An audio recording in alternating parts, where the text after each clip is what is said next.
The market that has its highs, it has its lows. Right now, we're definitely in a seller's market because there is definitely not as much inventory as there was before. We're looking towards a balanced market in the spring, hopefully as increasing inventory happens, which tends to happen in the springtime.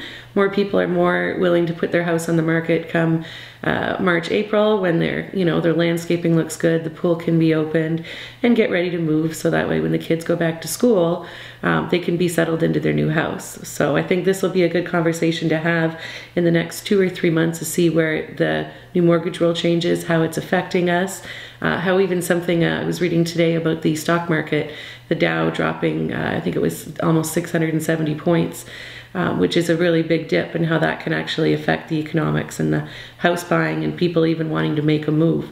So I think it's going to be a wait and see thing, but there's still multiple offers out there. It's still a great time to sell your house.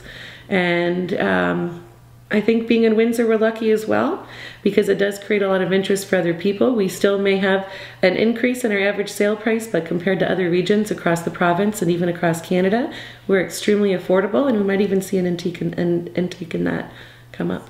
Someone underneath the old mortgage rule qualifications may be qualified to be qualified for $1 million.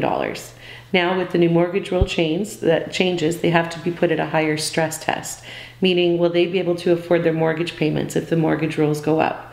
So now with the new rules that come into effect, which is your current rate plus 2%, that person that was normally able to get $1 million in lending is now getting $750,000, because they want to, again, make sure that you can afford it in the long term, which it's not a bad thing. It is there to protect the people. You don't want to, just because you and your spouse are both pre-qualified up to $400,000, doesn't mean you should go out and buy a $400,000 house.